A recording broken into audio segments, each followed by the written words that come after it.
podcast is part of the Sports Social Podcast Network. Welcome back to Humans of Speedway, and another chance to hear the Speedway Paradise selections of one of British Speedway's most prolific promoters, Neil Machin. He presided over 649 meetings at Sheffield, before then being involved in Leicester, and he's also the godparent of Ty Woofenden. It's a rich story. You can hear the full story in episode 4 of Humans of Speedway, but this is the bit right at the very end where he chooses his dream meeting, the dream location, the dream team, and also maybe one or two rules that he might change as well. He's got some very strong opinions on the future of British Speedway too, so sit back, relax and enjoy the Speedway Paradise of Neil Machin. But before we got involved in the nitty-gritty of his dream team and everything else, we start by looking back at what his highlights of his career were. Quite a few of them actually. In terms of key, to spend 28, to operate within the BSPA for 28 years is in itself, in my world, an achievement. Bolted into that, everybody got paid as per their deal. If you ever come across anybody who tells you that I owed them a penny, then you can safely call them a liar. That was always top of my agenda, shall we say. My team and the BSPA got paid when I didn't, and that happened many, many times. Not complaining, that's how it was. As we said earlier, no one got crippled or worse. I stayed 649 meetings. And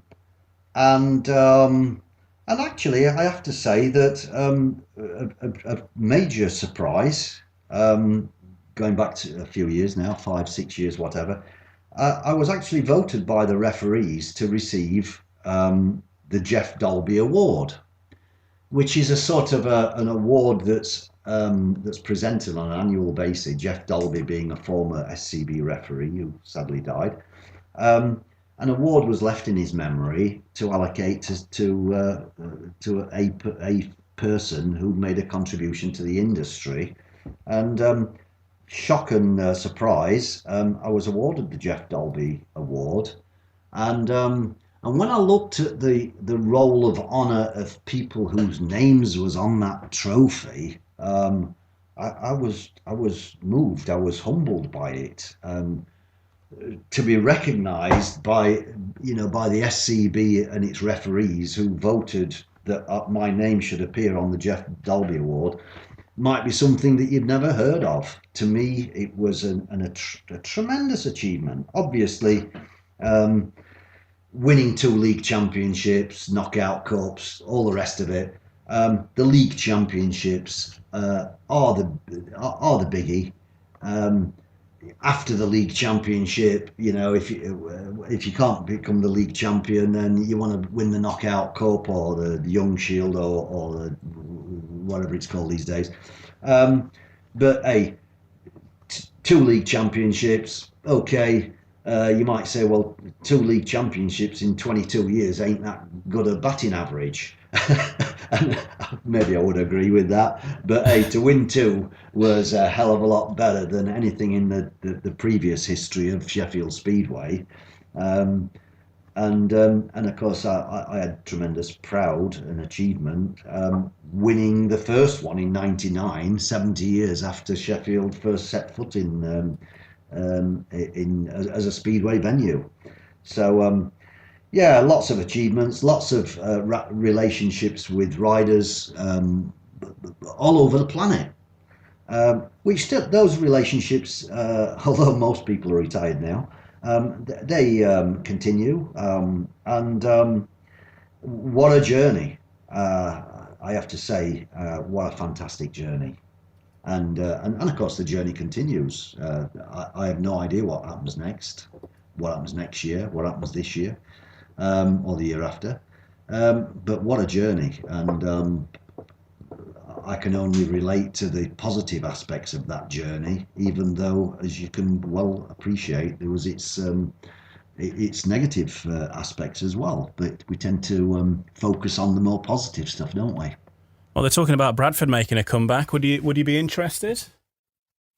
No, I'm retired. I'm yesterday's man. I wouldn't have the enthusiasm or the energy that I had when I was 40 years old. Um, I have to say that I've been supporting and assisting Robbie Grant to get into Newcastle. Um, Really, because I see lots of attributes in Robbie Grant and his acquisition of Newcastle. I see lots of attributes that I had when I was this age, or slightly older, shall we say. Hmm. So, no, I wish the Bradford thing luck. I know that there's going to be all sorts of issues to actually get Bradford to the tapes again, as it were. I know that Tony Moll spent a small fortune in investigating Bradford, and he drew a blank. Whether Steve Reese has got some different criteria, well, that remains to be seen. And of course, Steve Reese is under pressure as a stock car promoter because, as you know, he's lost Stoke. There are strong indications he's going to lose Bellevue. And he's looking for a venue. And maybe Bradford being on his doorstep is something that Steve Reese is going to pursue. And let's see. One thing I do know is that Bradford will not be able to exist specifically purely on stock cars. So if it's going to have a blueprint of success in any way commercially, they're going to need some speedway in there at some level. I don't know much about the nuts and bolts of it, but I have heard the same noises about Bradford. We'll keep an eye on that, and it will be great if that could get off the ground for sure. You are listening to the Humans of Speedway podcast. I'm Ian Brannan, and this, Neil, could be, well, your final promotion then, because it's time to do your Speedway Paradise. We're going to come up with your ultimate meeting, and we're going to find out your 1 to 7 of all time. We're going to find out which rule you would change, but we're going to start off by asking you, Neil, which track would we be racing this ultimate meeting of yours on? Well, I'd have to say Sheffield, because it is the fastest racetrack in British Speedway, because I've sort of grown up in that venue. It's probably had more investment in that venue than all the rest of the tracks in the industry in British Speedway. I'd have to say Sheffield. Having said that, the most prolific racing you will ever see is actually a track that Rob Woofenden built in West Australia some years ago, as Ty was being a young bloke doing his first laps. And Pinjar Park creates what I would suggest is speedway for the connoisseur, and very, very different. The two venues I mentioned, Sheffield being the fastest track in British Speedway. Pinjar Park, I don't think it'd even qualify to be in British Speedway because it's a very, very small Costa Mesa type venue, but entertaining the paying public and giving them close, exciting racing that they understand, really, I suppose, was always my objective. So not a huge surprise then. The event's going to be at Sheffield, of course. Where else for Neil Machin? What about your all-time 1 to 7 then, Neil? I know that you've given it some great thought already. Well, I have, and people will say, well, it's easy to pick a team full of former world champions, and you'd be absolutely right. I'll just run through them very, very briefly. Go on then. Obviously, my list would have to start with Ty Woofenden, the most successful British Speedway rider in the history, and he's my godson. So I think I have to be allowed that indiscretion, shall we say. Bruce Penhall, the consummate, the pin-up boy. You know, he'd got it all. We failed to maximise the effect of having Penhall in British League. But hey, what colour and profile did he bring to the industry? I think he's probably the only Speedway rider ever to receive telegrams from the President of the US on becoming world champion. Ivan Major would have to be in that identified in that list. Total professional. What a fantastic character to deal with. Obviously, he always knew his value. He brought sponsors and corporates into World Speedway, and who could ever create a list of this kind without including the great Ivan Major. I have Greg Bartlett and Roman Matusek on my list because Greg Bartlett was the unfulfilled potential. He rode in British League for 2 years. He could have gone all the way. I spend lots of time with Greg. He's an engine tuner. He's a very, very solid, reliable character. And he could have gone all the way in World Speedway, but hey, that didn't happen. But in terms of prolific from zero to hero in 2 years, not many riders will come in as a novice and the following year be taking Sam Ermolenko from behind at Sheffield. That was Greg's potential. Roman Matusek saved my bacon. He was the entertainer. He was the villain in general terms. He was considered by many people to be the villain, but he entertained my public. And once if we ever get away from entertaining our patrons, then we are in trouble.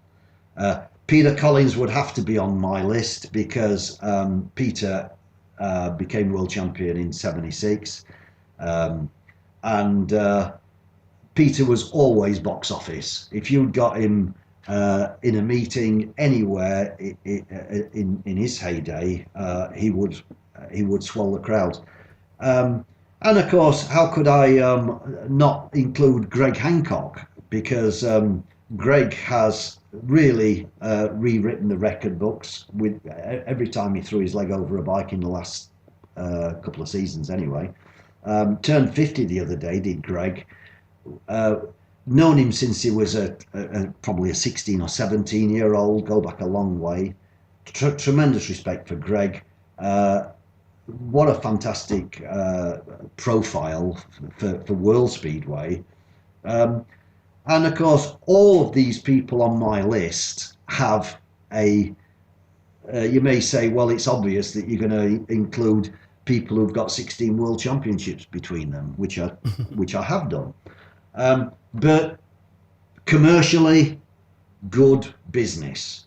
Speedway is a business. And the people who think it's a Saturday night toy, think again, get into promoting Speedway and get into growing the business. So a lineup of all-stars at Sheffield for your ultimate meeting, but now here's the exciting one for you, Neil. We'll give you the rule book. Which rule is the one that you're going to change? Well, actually, there are two. Go on then, I'll let you have two. Off you go. Gardening at the start is an embarrassment to the industry and could very, very easily be stopped. And if you was to draw a line 3 meters back from the start line and nobody moves into that line prior to being under starters' orders, then you'd stop all that gardening, getting off bikes, kicking shale. It's all an embarrassment to me, and I think it is to our paying public. Okay. And I think it's a pretty easy fix if we were serious about it.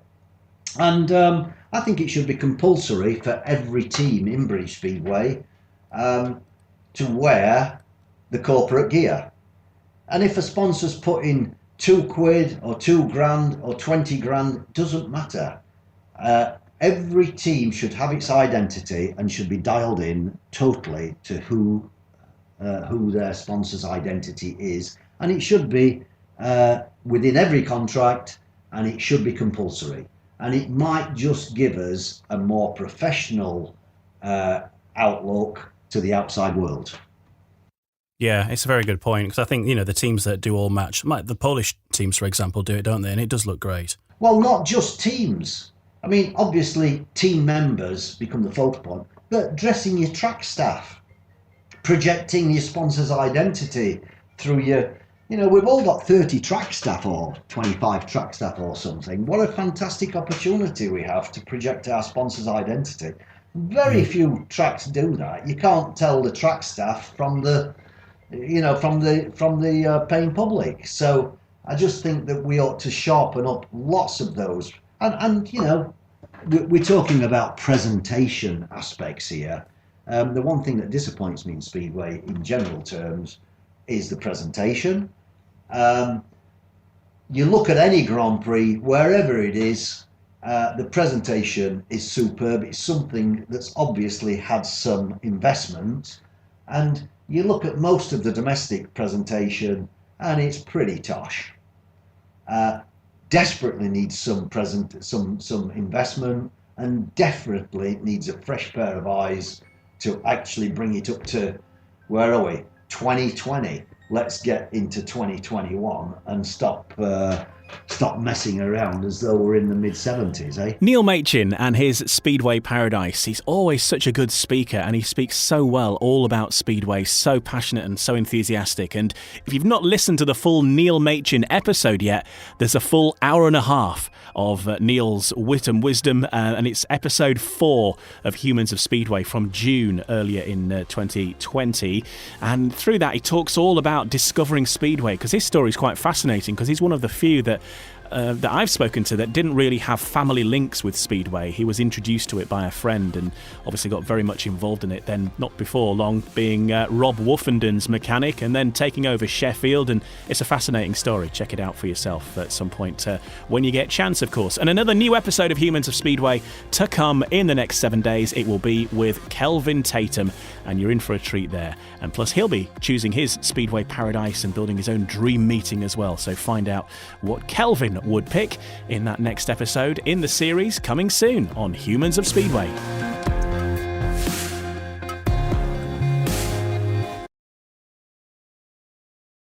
Sports Social Podcast Network. Lucky Land Casino, asking people, what's the weirdest place you've gotten lucky? Lucky? In line at the deli, I guess? Aha, in my dentist's office. More than once, actually. Do I have to say? Yes, you do. In the car before my kids' PTA meeting. Really? Yes. Excuse me, what's the weirdest place you've gotten lucky? I never win and tell. Well, there you have it. You can get lucky anywhere, playing at LuckyLandSlots.com. Play for free right now. Are you feeling lucky? No purchase necessary. Void where prohibited by law. 18+. Terms and conditions apply. See website for details.